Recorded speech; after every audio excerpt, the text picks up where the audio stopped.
দেখুন, ওপরওয়ালা কি না পারে। এতদিন চাষিরা বৃষ্টির জন্য চিন্তায় পড়েছিল কি করে পাট পচাবে, কিন্তু আর চিন্তা নেই। অবশেষে গতকাল থেকে ব্যাপক বৃষ্টির ফলে পাট চাষিদের স্বস্তি মিলেছে। খালে বিলে চারিদিকে বৃষ্টির জলে ঢলে পড়ছে খাল বিল। পাট জাগ দেওয়া ও পাট পচানো নিয়ে আর চিন্তা করতে হবে না বলে জানিয়েছে কৃষকরা। এই ছবি মুর্শিদাবাদের জলঙ্গির ছবি। এ বিষয়ে কৃষকরা কি বলছে শুনবো বিস্তারিত। ব্যুরো রিপোর্ট, খবর 24। দেখুন, বিষয়টা হলো যে আষাঢ় শ্রাবণ সে বৃষ্টি অর্থাৎ বর্ষাকাল বলে আমরা যেটা ভাবি জানি বাঙালি যারা কৃষক এবং বাঙালি আপামার জনগণ, কিন্তু বর্ষাকালে সেভাবে আমাদের দিকে বৃষ্টি না হওয়াতে পাট চাষের ব্যাপক ক্ষতিগ্রস্ত হয়েছে এবং পাট অকালি ধরেন জমির মানে ক্ষেতের যে পাট সেটা নষ্ট হয়ে গেছে অনেকেরই।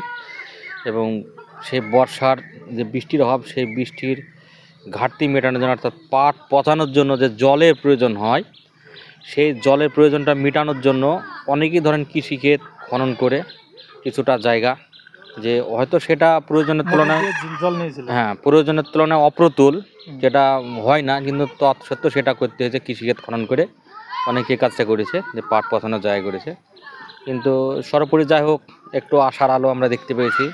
গতকাল থেকে এক নাগাড়ে বৃষ্টি হচ্ছে। বর্ষার যে একটা যে দাপট থেকে ব্যাটিংয়ের যে বর্ষার, সেটা যাই হোক গতকাল থেকে দেখা গেছে এবং ব্যাপক পরিমাণে বৃষ্টিপাত হয়েছে, যার জন্য আপনার আমাদের আশেপাশে যে খালগুলো আছে সেই খালে কিছুটা না হলে অন্তত অনেকই হয়তো জল সেখানে জমা হয়েছে এবং এই জল জমার ফলে আমাদের মাঠের যে পাট পচানো হয়, সেই পাট পচানোর মোটামুটি কিছুটা জল এখান থেকে আমরা পেতে পারি, মানে পাট পচানোর জায়গা। এতে কৃষকদের চিন্তা অনেকটাই দূর হয়েছে। হ্যাঁ, অনেকটা দূর হয়েছে এবং তার সঙ্গে সঙ্গে আপনার ধানের চারাগুলো ধরেন ভালোভাবে হয়েছে। আবার ধান লাগানোর জন্য যে জমির যে একটা বন্দোবস্ত করতে হয়। আরও কি বৃষ্টির দরকার আছে? হ্যাঁ, বৃষ্টির বহুত ঘাটতি, বছরে বহুত ঘাটতি, বৃষ্টিপাতের আরও প্রয়োজন আছে, আরও বৃষ্টির দরকার আছে। হ্যাঁ। নাম শিল্পী মণ্ডল। কলকাতা বা হায়দ্রাবাদে নয়, এখন নার্সিং পড়ুন আপনার এলাকায় ভগবান গোলা নার্সিং ইনস্টিটিউট। কেমন উপকার হবে? ভালো উপকার হবে। কাল থেকে প্রচণ্ড বৃষ্টি হয়েছে, পটপথের মানুষের অসুবিধে নাই, ইনশাল্লাহ হয়তো এইতেই হয়ে যাবে। আরও বৃষ্টি, আকাশে মেঘ আছে, আরও বৃষ্টি হবে আশা করছি। খালে বিলে ভালো জল জমিছে, আর মানুষের মেশিনের দরকার হয়েছে না, এখন মেঘের পানিতেই পট পচানো হবে। কৃষকদের ভালো উপকার, জবর উপকার।